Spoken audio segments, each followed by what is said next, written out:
요즘 아이들이 부모님께 용돈을 자주 드려요. 그렇다면 그 가치가 얼마나 될까요? 통계에 따르면 10명 중 8명이 성인이 된 자녀들이 부모님께 용돈을 자주 보냅니다.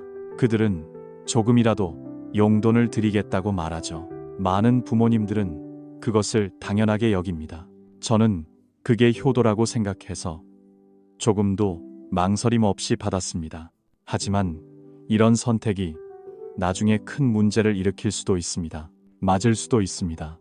67세 박순자 씨는 이렇게 말했습니다. 당신도 그렇게 했죠.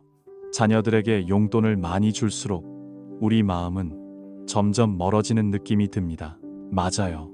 왜 이런 일이 일어날까요? 용돈을 주고받는 이면에 어떤 숨겨진 문제가 있을까요? 더 깊은 문제가 있기 때문입니다.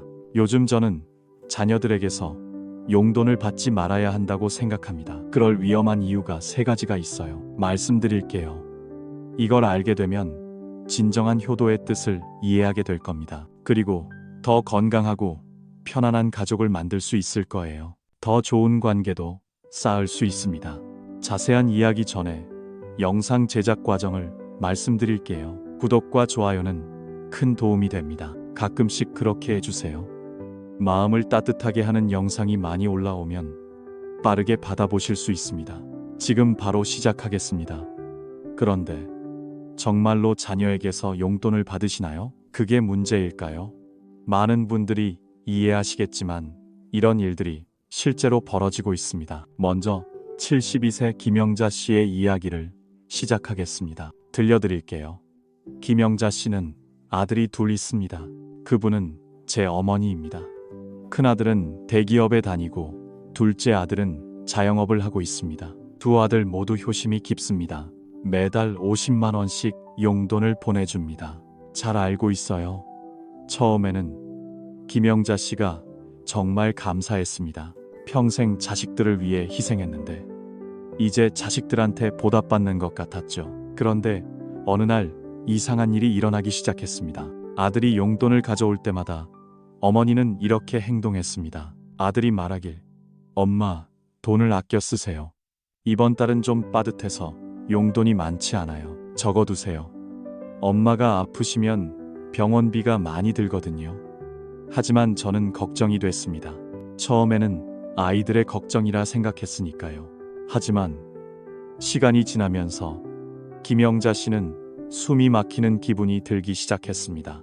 마트에 가서도 항상 가격을 확인했습니다. 저는 이 문제를 다시 생각해보기 시작했어요. 예전에는 먹고 싶은 과일이 있으면 바로 샀는데 지금은 아들들의 용돈의 의지에 살고 있습니다. 그래서 절약해야 한다고 생각하게 됐죠. 잘 들었습니다.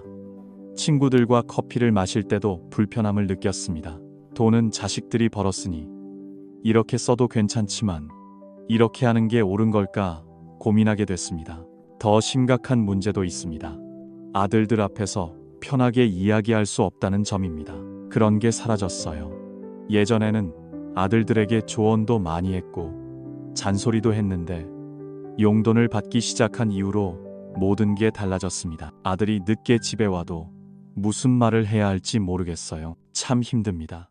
용돈을 받으면서 잔소리는 안 하지만 내가 아직도 엄마 역할을 할 수 있을지 고민됩니다. 먼저 며느리와의 관계도 매우 미묘해졌습니다.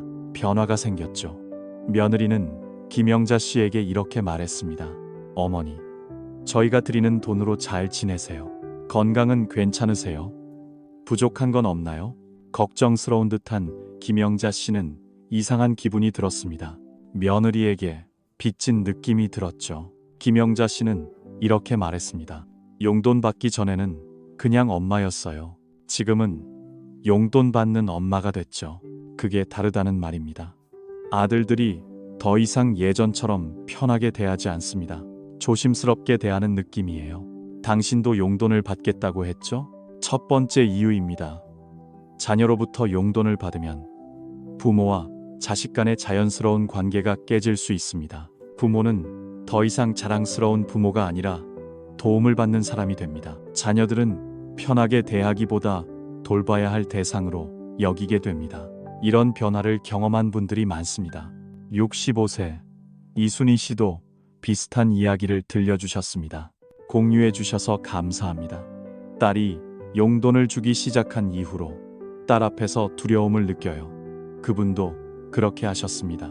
예전에는 딸에게 이것저것 요구하고 심지어 화도 냈습니다.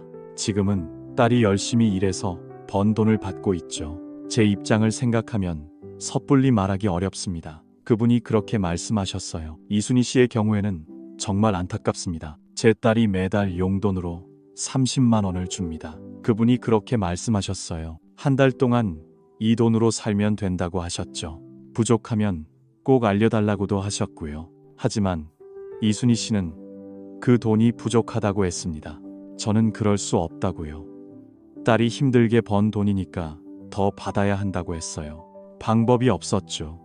그래서 이순희 씨는 30만 원을 받았고 월말까지 참아야 했습니다. 주거비를 아끼고 생활비도 줄였습니다. 맞아요. 친구들과 만나는 횟수도 줄었죠. 외식비가 부담이니까요. 딸인 이순희 씨는 절약하며 살고 있었습니다. 존재 자체를 몰랐죠. 더 큰 문제는 이순희 씨가 딸에게 솔직하게 말할 수 없었다는 점입니다. 그게 마이너스였어요. 용돈이 부족하다고 말하면 딸이 부담스러워할까 걱정했지만 딸을 거절할 수 없었어요. 정말 힘들었습니다. 효심 때문에 딸이 준 돈을 거절할 수 없었죠. 아무 소용도 없었어요. 결국 이순희 씨는 딸 앞에서 늘 괜찮아라고 말했습니다. 사실은 생활이 매우 힘들었는데도요. 딸이 괜찮다고 하니 문제 없다고 생각했지만 사실은 그렇지 않았습니다. 이것이 엄마와 딸 사이에 보이지 않는 연결고리가 만들어지는 방식입니다. 벽이 생긴 거죠. 여러분, 이 부분 정말 중요합니다. 부모와 자식의 관계는 돈을 바탕으로 해선 안 됩니다. 그런 식으로 정의해서도 안 되고요. 부모는 평생 사랑하며 자식을 키웁니다. 그게 존재하는 이유입니다. 이 관계는 용돈을 주고받는 거래가 되어서는 안 됩니다. 부모의 권한과 아이의 당연한 권리, 모든 효심이 무너질 수 있기 때문입니다. 박효수 씨, 70세가 이렇게 말했습니다. 그렇게 된 거죠. 아들이 용돈을 주기 시작한 이후로 아들에게 뭔가를 빚진 기분이 들었어요. 그분이 그렇게 말했습니다. 예전에는 자식이 잘못을 저지르면 엄하게 꾸짖었는데 지금은 그럴 수 없어요. 그렇게 된 겁니다. 용돈을 받는다고 아들을 꾸짖으려 했죠. 자신이 자격이 있는지 의문이라고 하셨습니다. 박철수 씨의 아들은 회사에서 저는 많이 긴장됩니다. 저는 회사원입니다. 집에 가도 피곤하고 짜증이 납니다. 그런 경우가 많았죠.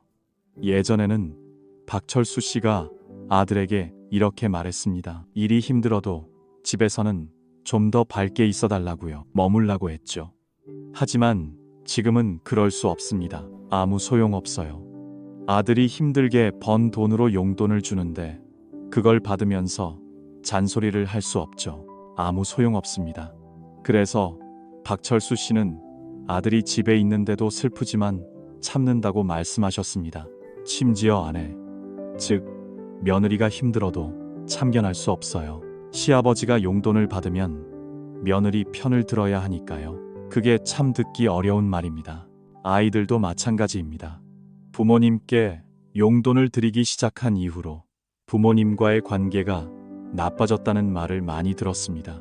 아니면 예전처럼 자연스럽게 화를 내기도 하고요. 불평하기 어려워졌어요. 부모님께 재정 지원을 하려면 그분들 입장에서는 어른이 되어야 합니다.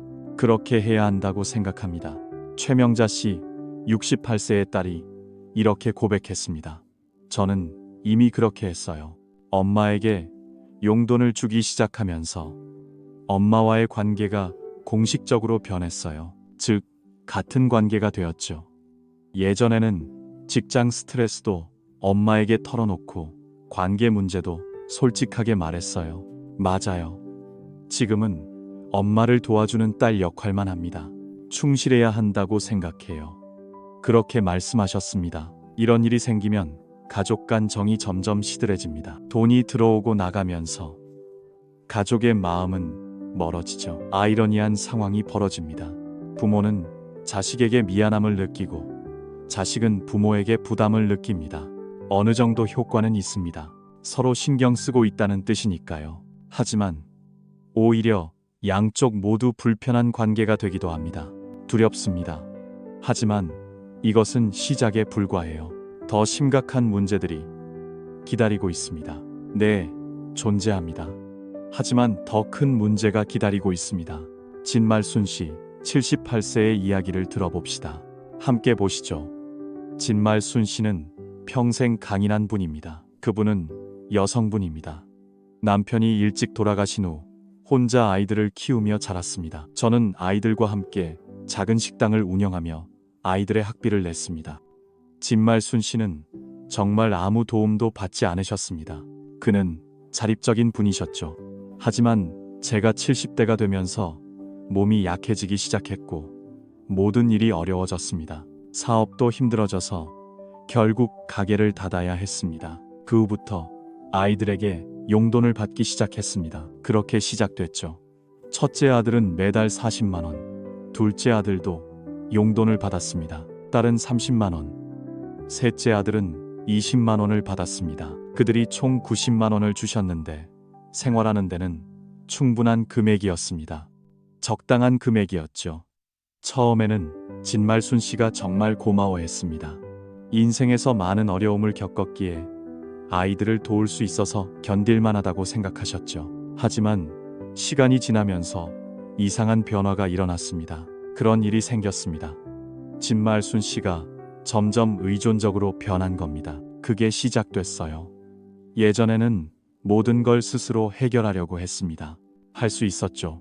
집안에 전구가 나가면 제가 직접 갈았고 변기가 막히면 펌프로 뚫었습니다. 스스로 처리할 수 있었고 아플 때도 병원에 혼자 가서 치료를 받았습니다. 할 수 있었죠. 하지만 용돈을 받기 시작한 후로 모든 게 변했습니다. 전구가 나가면 아들에게 전화했고 변기가 막히면 딸에게 전화했습니다. 병원에 갈 때도 아이들에게 동행을 부탁했죠. 그렇게 부탁했습니다. 아이들이 용돈을 주니 저도 이런 일을 하게 됐습니다. 그게 당연하다고 생각하기 시작했어요. 무서웠습니다. 더 큰 문제는 진말순 씨의 자존감이 정말 떨어졌다는 점입니다. 이것은 사진 한 장입니다. 과거에는 동네에서 한순간에 인정받았고 식당을 운영하며 많은 사람을 만났습니다. 그는 사교적이셨죠. 저도 자원봉사 활동에 참여했고 노인복지관에서 일도 했습니다. 제 목소리가 컸습니다. 그런데 용돈을 받기 시작한 이후로 모든 게 변했습니다. 길도 점점 좁아지는 느낌이 들었습니다. 다른 사람들은 연금이나 임대 수입이 있지만 저는 아이들의 용돈에 의존하며 살고 있습니다. 그게 부끄러웠습니다. 예전에는 동네 활동에 적극적이었는데 이제는 수동적이 되었습니다.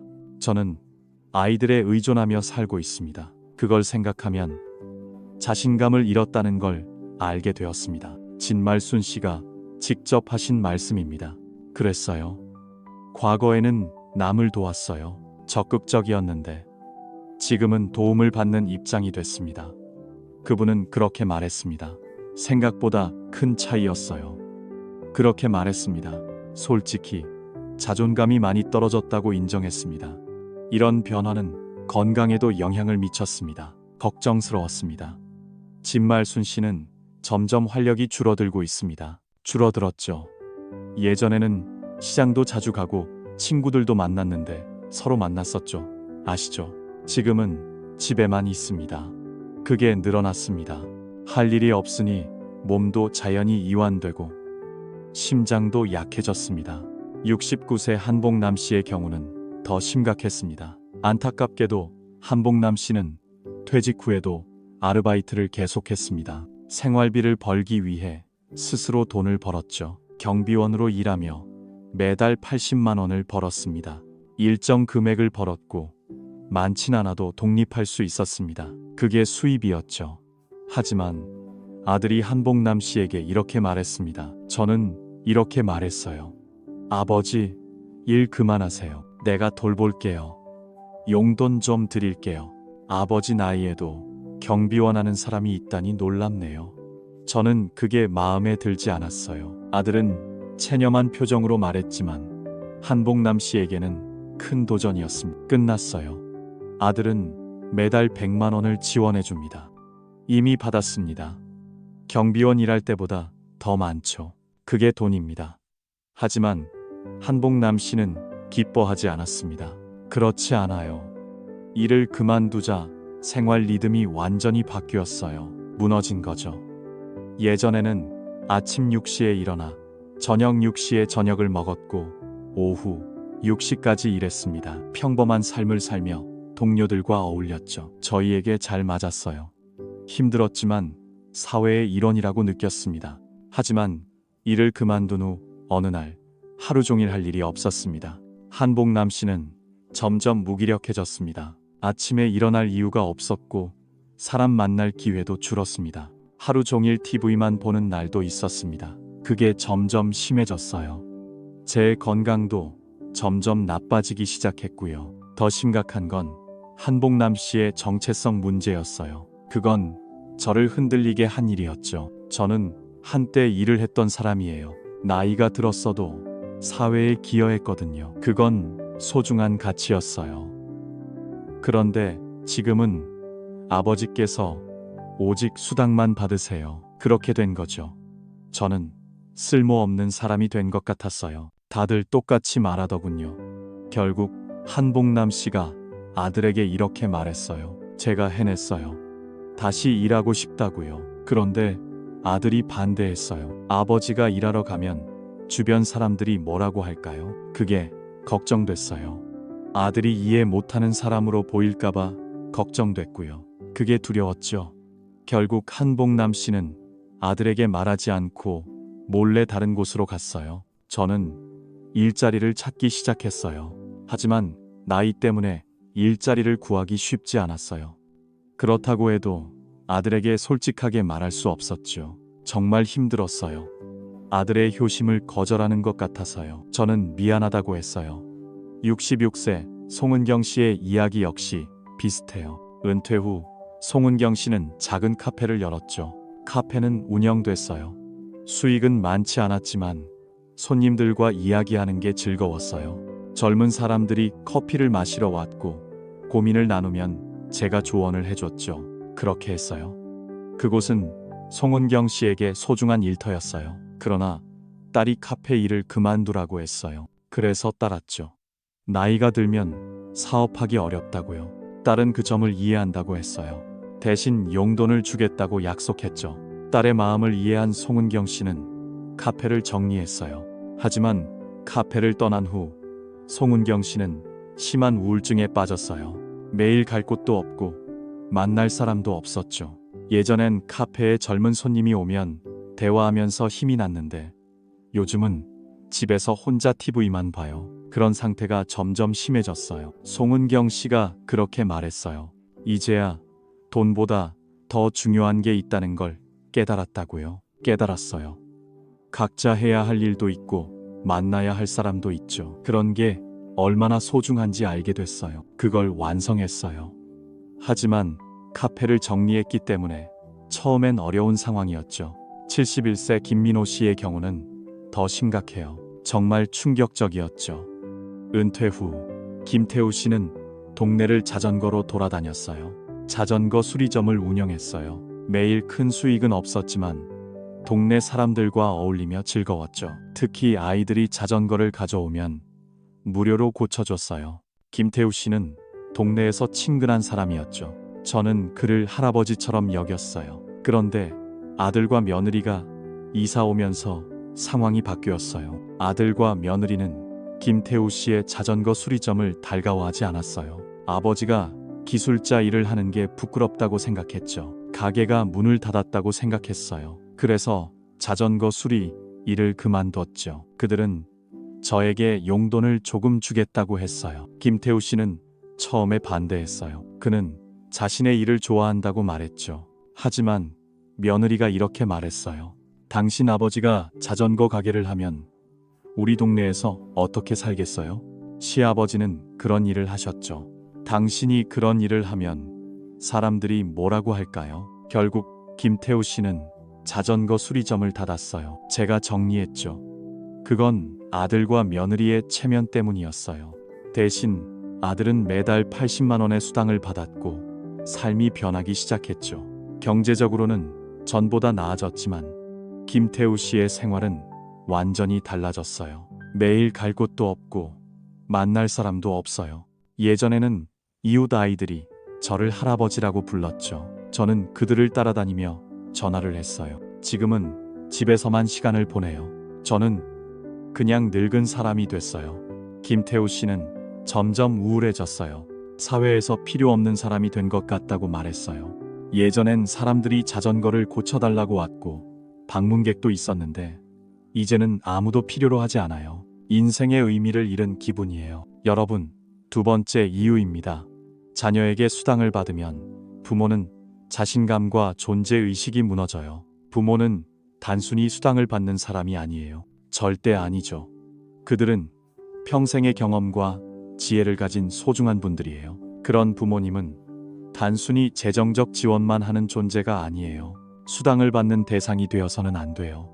부모님은 각자의 역할과 정체성이 있으시니까요. 그게 필요해요. 일을 하든 봉사를 하든 취미를 추구하든 자신만의 영역이 있어야 해요.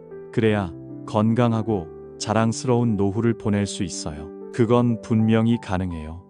하지만 자식한테서 용돈만 받으면 상황은 이렇게 됩니다. 모든 게 사라질 위험이 있어요. 이게 가장 심각한 새로운 문제입니다. 계속 말하기 전에 75세 조순덕 씨 이야기를 들려드릴게요. 충격적인 이야기를 해드릴게요. 조순덕 씨는 세 아이가 있어요. 그녀는 제 어머니입니다. 첫째와 둘째 아들은 성공한 사업가고 셋째 아들은 공무원이에요. 세 명 다 경제적으로 여유가 있습니다. 조순덕 씨가 70세가 되었을 때 아이들이 모여 어머니께 용돈을 드리기로 결정했어요. 이미 그렇게 했어요. 첫째 아들은 매달 60만 원, 둘째 50만 원, 셋째 40만 원을 받았어요.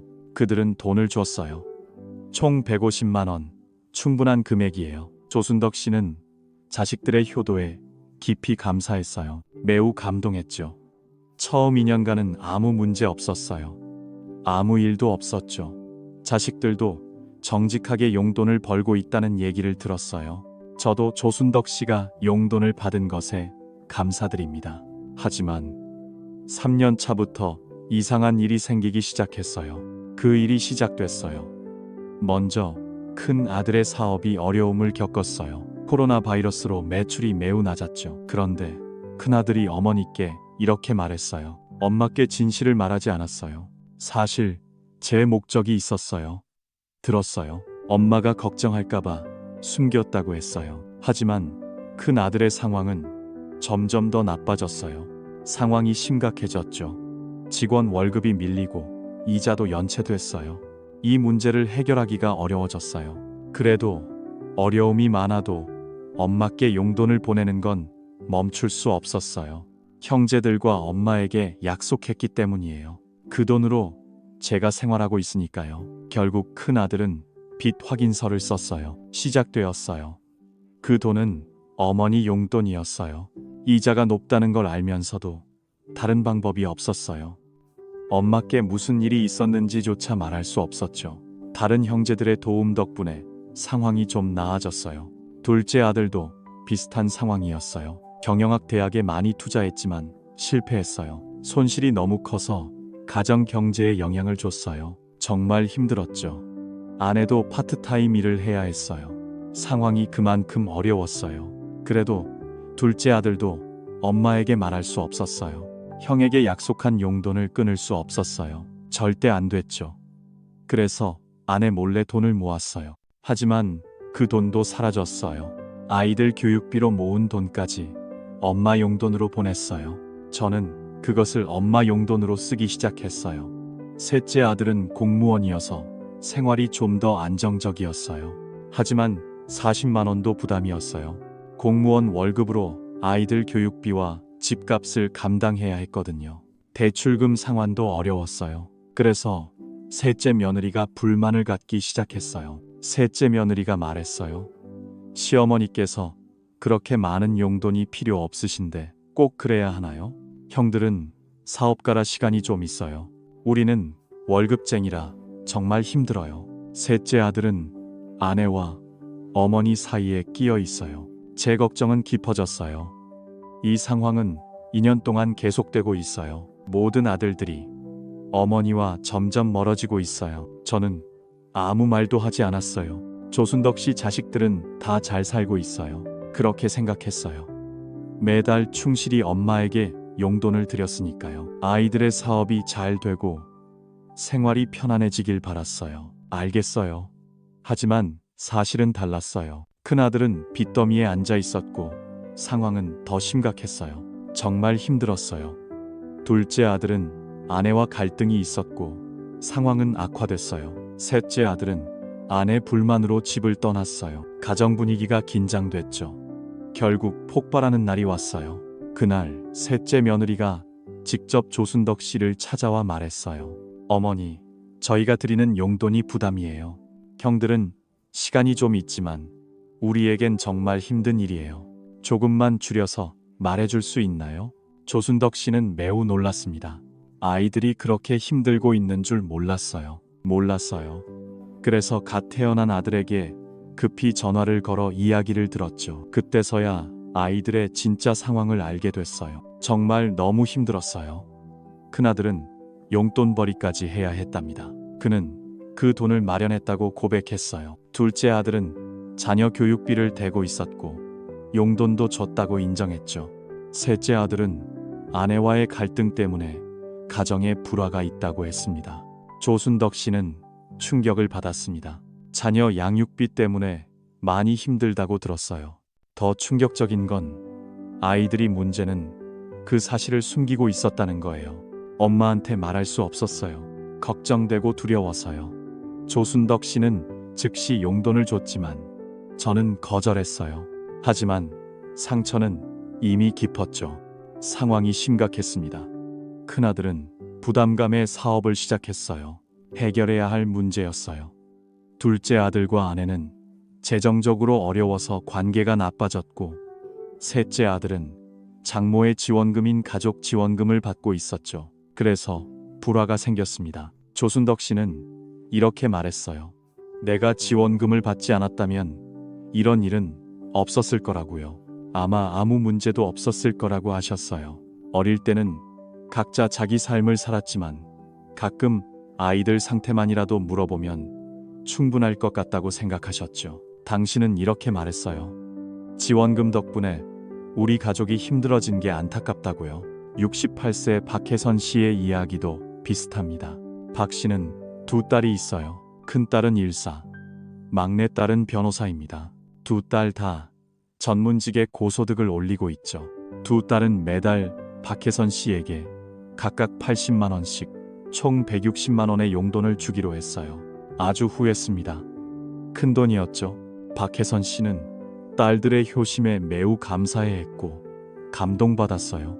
박혜선 씨 주변 사람들도 질투를 느꼈죠. 하지만 3년 후 문제가 생겼습니다. 큰딸이 의료 사고로 심각한 부상을 입었고 배상금을 내야 했어요. 막내딸은 법률 회사를 열었지만 실패했죠. 빚을 졌어요. 두 딸 모두 재정적으로 어려웠습니다. 매우 걱정됐죠. 하지만 딸들은 엄마에게 말하지 않았어요. 그럴 수 없었죠. 엄마는 그 돈으로 생활하고 있었으니까요. 갑자기 끊을 수 없었어요. 그래서 두 딸 모두 목적이 있어서 저는 계속 돈을 준비했죠. 큰딸은 집을 담보로 돈을 빌렸고 막내딸은 친구에게서 빌렸어요. 박혜선 씨는 딸들의 진짜 상황을 전혀 몰랐어요. 매달 후한 지원금을 주고 있었으니까요. 딸들이 잘하고 있다고 생각했어요. 심지어 친구들에게 자랑도 했죠. 딸들은 모두 성공했고 엄마를 잘 돌봤어요. 맞아요. 하지만 1년 후 진실이 드러났습니다. 막내딸의 남편이 와서 박혜선 씨에게 상황을 설명했어요. 아내가 엄마 지원금을 요청하고 있답니다. 친구들에게도 빌렸어요.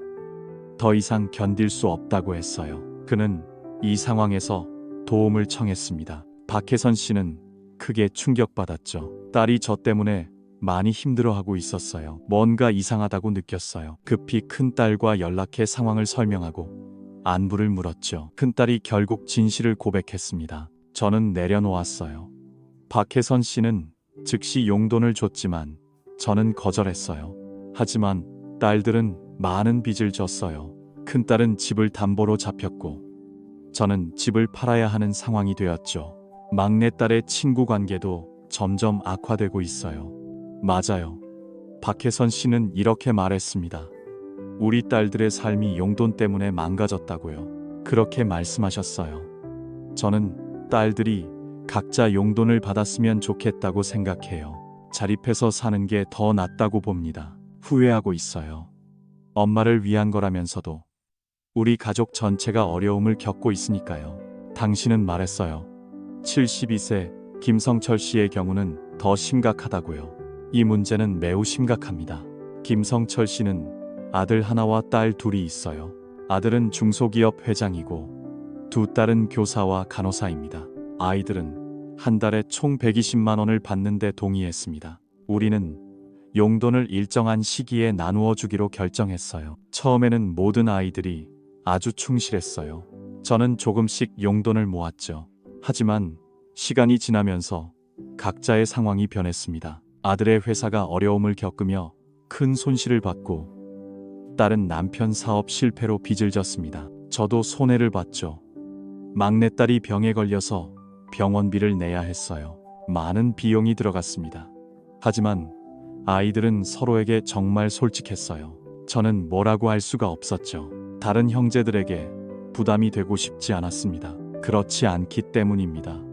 그래서 우리 각자는 어떻게든 자기 몫을 해야 합니다. 저는 그걸 준비하려 애쓰고 있습니다. 하지만 점점 한계에 가까워지고 있어요. 결국 큰딸이 먼저 포기했습니다. 남편이 직장을 구해서 더 이상 용돈이 필요하지 않다고 했지만 저는 감당할 수 없었어요. 아버지께 직접 말씀드릴 수 없었습니다. 정말 힘들었어요. 그래서 막내딸에게 모든 이야기를 했습니다. 다 털어놓았죠. 막내딸도 사실 많이 힘들어했어요. 상황이 그랬습니다. 저도 아들의 병원비 때문에 저축 계좌를 해지했죠. 어려운 상황이었어요. 그런데 언니가 포기했기 때문에 저도 저 자신에게 포기했습니다.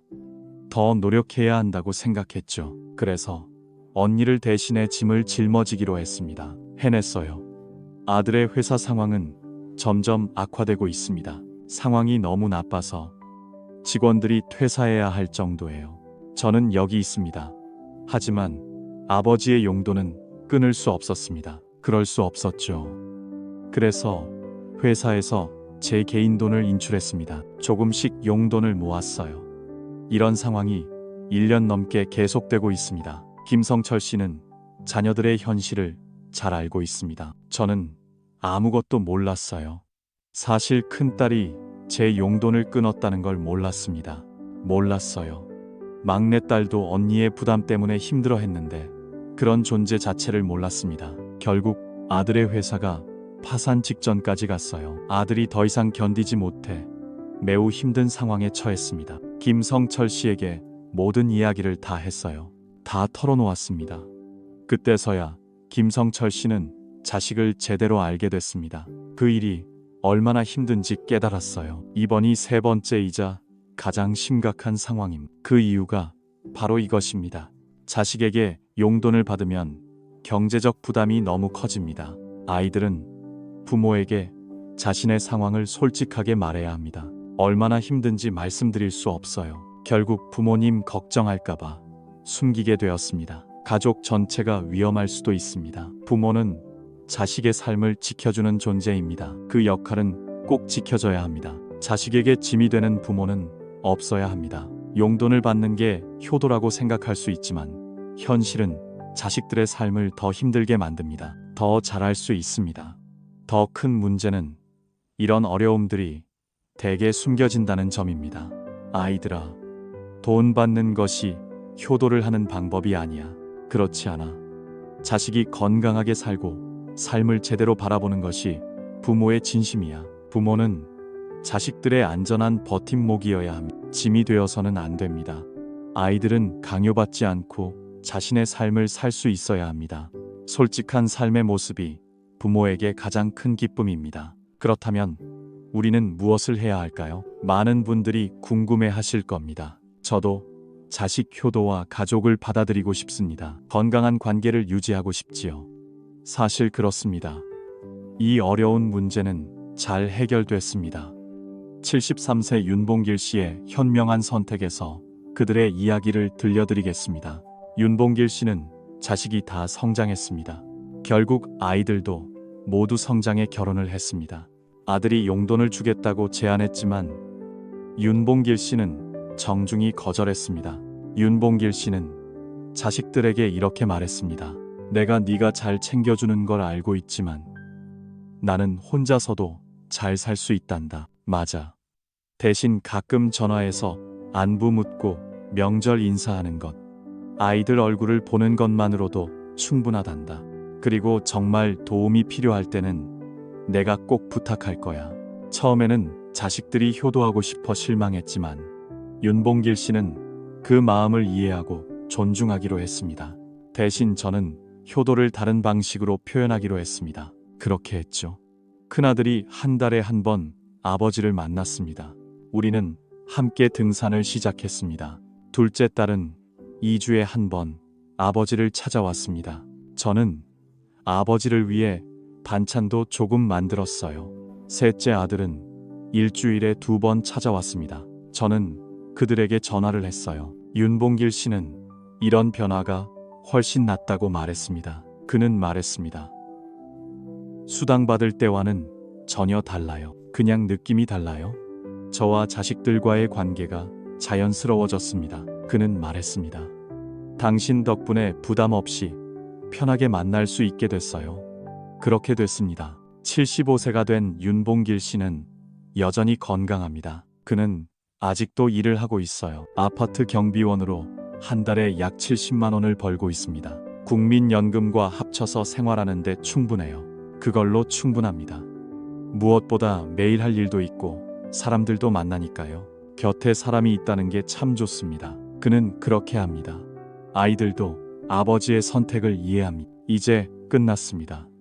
아버지는 자립해서 자랑스러워합니다. 스스로에 대해 꽤 자부심을 갖고 계세요. 아버지에게는 용돈을 주는 것보다 당신이 보내는 시간이 더 소중합니다. 그는 그 점을 깨달았다고 했습니다. 70세인 이영희 씨의 경우도 마찬가지입니다. 이영희 씨에게는 2딸이 있습니다. 그분은 제 어머니입니다. 딸들이 용돈을 주겠다고 하자 이영희 씨는 다른 제안을 했습니다. 용돈 대신 함께 여행을 가자고 했어요. 이영희 씨는 딸들에게 말했습니다. 나는 두려워요. 돈보다 추억을 만들고 싶어요. 맞아요. 우리는 가족과 함께 1년에 2번 정도 여행을 갑니다. 저는 그게 가능하다고 생각합니다. 제 딸들도 이 제안을 좋아합니다. 그래서 봄과 가을에 이영희 가족은 1박 2일 여행을 갑니다. 온천이나 근처 펜션에 함께 가서 시간을 보냅니다. 여행 경비는 딸들이 부담하지만 이영희 씨도 조금씩 냅니다. 그렇게 하면 부담 없이 함께 즐길 수 있어요. 생각해보면 이 방법이 훨씬 낫다고 이영희 씨는 말하며 만족해합니다. 수당을 받으면 마음이 무거웠어요. 부담을 느꼈는데 이제는 그렇지 않아요. 그는 그렇게 했습니다. 딸들과 시간을 보내는 게 정말 좋아요. 그들은 그 시간들이 매우 소중하다고 말합니다. 무엇보다 딸들이 무리하지 않아요. 그는 마음이 한결 가벼워졌다고 했습니다. 68세인 박철로 씨는 더 활동적이며 이 방식을 선택했습니다. 은퇴 후 박철로 씨는 작은 카페를 열었습니다. 이미 준비가 되어 있었어요. 아들이 용돈을 주겠다고 했지만 박철로 씨는 거절하고 대신 아들에게 카페를 도와달라고 부탁했습니다. 저는 그렇게 요청했어요. 아들은 주말마다 아버지 카페에 와서 커피 머신 끄기나 테이블 정리 같은 일을 도왔습니다. 간단한 일이에요. 박철로 씨는 아들에게 일당을 주고 싶었지만 아들은 받지 않았습니다. 대신 함께 일하면서 대화를 많이 나눴습니다. 박철로 씨는 이 방법이 정말 좋다고 했어요. 그는 말했습니다. 아들과 함께 일하면서 서로 더 잘 이해할 수 있게 되었어요. 그는 이미 그걸 깨달았다고 했습니다. 수당받을 때와는 완전히 달라요. 그는 부자 간 관계가 동반자가 되었다고 했습니다. 그들은 그것이 멋진 느낌이라고 말합니다. 74세 최미자 씨의 선택은 인상적입니다. 최미자 씨는 자녀들의 용돈을 제안했습니다. 그녀는 거절하고 다른 제안을 했습니다. 손주들 교육비를 지원하겠다고 했어요. 그녀는 말했습니다. 물론 남용하지 않는 한에서요. 최미자 씨는 평생 모은 전 재산을 저축했습니다. 그 돈으로 일부 손주들의 학비를 낼 계획입니다. 그렇게 하기로 했어요. 아이들을 위한 재정 지원은 최미자 씨에게 매우 보람있는 일입니다. 그것이 그녀의 기쁨입니다. 아이들은 엄마이자 첫 손주들입니다. 누군가가 저를 대신해 아이들을 돌봐주니 감동적입니다. 하지만 최미자 씨는 무리하지 않습니다. 그녀는 일상생활에 지장 없을 정도로만 도와줍니다. 그렇게 했습니다. 그래서 누구에게도 부담이 되지 않습니다. 그렇지 않아요? 최미자 씨는 이 방법이 훨씬 의미 있다고 했습니다. 그는 그렇다고 말했습니다. 저는 보조금을 받는 것보다 제 손자를 돕는 게 더 낫다고 생각해요. 주는 것이 더 가치 있다고들 하잖아요. 누군가를 돕는 기분이 들더라고요. 그가 말하길 그 느낌이 아주 좋답니다. 김명숙 씨, 65세는 전혀 다른 접근 방식을 가지고 있습니다. 저는 이미 해봤어요.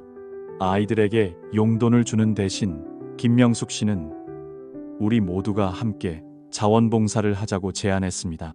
저는 한 달에 한 번 가족이 모여 복지관에 가서 봉사활동을 하자고 제안했어요.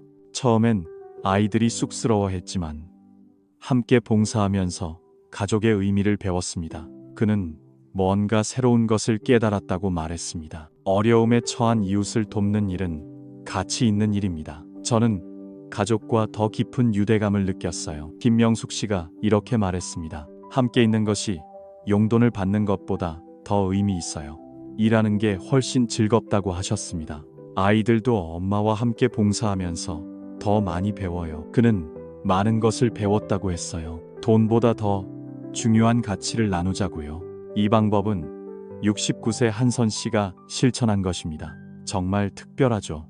한선 씨는 아이들에게 용돈 대신 기술을 가르쳤어요. 저는 그에게 스마트폰이나 컴퓨터 사용법을 가르쳐 달라고 부탁했습니다. 똑같은 거라고 하셨어요. 새로운 걸 배우는 게 용돈 받는 것보다 훨씬 낫다고요. 그는 그게 더 재미있다고 했어요. 아이들도 엄마에게 무언가를 가르쳐 줍니다. 그가 그걸 전해줄 수 있어 자랑스럽다고 했어요. 서로 도와주는 관계가 되었습니다. 저는 정말 기쁩니다. 지금 한 씨는 스마트폰으로 사진을 찍습니다. 저도 사진 찍고 카카오톡 쓰고 유튜브 보고 온라인 쇼핑도 했어요. 정말 많이 배웠습니다. 아이들이 디지털 기술을 가르쳐줘서 고마워요. 저는 이 세상을 즐기러 왔다고 했습니다. 이런 것들이 용돈보다 훨씬 가치 있어요. 그것이 선물이라고 말했어요. 70세 정미경 씨가 디지털 모임에 참석했는데 제가 권유했습니다. 용돈 대신 한 달에 한 번 가족이 모임에 가는 걸 부탁했어요. 아이들이 번갈아 가며 집에서 모입니다. 이렇게 기록해둡니다. 정미경 씨 가족은 매달 셋째 주 일요일에 모입니다. 함께 간단한 식사를 하고 담소를 나눕니다. 저도 타자 치는 일을 해요. 가끔은 함께 영화를 봅니다. 저도 산책을 갑니다. 정미경 씨는 이런 모임이 정말 소중하다고 말했습니다. 가족 모두 모여 함께 시간을 보냅니다. 돈보다 훨씬 가치 있다고 합니다. 아이들도 엄마를 더 자주 만날 수 있어요. 그게 좋다고 합니다. 바쁜 일상 속에서도 가족과 시간을 보내기로 결심했다고 해요. 여러분, 이것이 진짜 해결책입니다. 다음은 실행 방법입니다. 용돈을 주고받는 관계가 아니라 관심과 지원을 키워가는 관계입니다. 저는 매우 기쁩니다. 시간은 돈보다, 마음은 물질보다 더 중요해요. 나누는 것이 진정한 가족의 의미입니다. 이렇게 생각해 보세요. 부모는 자식에게 부담이 되어서는 안 됩니다. 사랑받지 않아도 사랑을 느낄 수 있어요. 자식도 부모에게 부담이 되어서는 안 됩니다. 효도할 수 있는 능력이 필요합니다. 그 균형을 찾는 것이 건강한 가족을 만드는 핵심입니다. 허락보다는 관심, 돈보다 시간, 함께 나누세요. 모두에게 의미 있고 소중한 일이 될 겁니다. 그것이 선물이 될 것입니다. 지금까지 저는 아이들에게서 용돈을 받은 적이 없습니다. 3가지 이유를 말씀드렸어요. 첫째, 부모와 자식 사이에 자연스러운 관계가 있습니다. 그 관계는 무너지기도 합니다. 둘째, 부모의 독립성과 존재감이 사라질 수도 있습니다. 셋째, 아이들에게 너무 큰 재정적 부담을 주면 오히려 부담을 줄여주는 결과가 됩니다. 결국 모든 것이 가족을 힘들게 합니다. 좋은 의도로 시작했지만 예상보다 해로울 수 있어요. 하지만 절망하지 마세요. 더 좋은 방법이 있습니다. 돈을 쓰기보다 시간을 나누세요. 돈 대신 감정을 전달하는 방법입니다.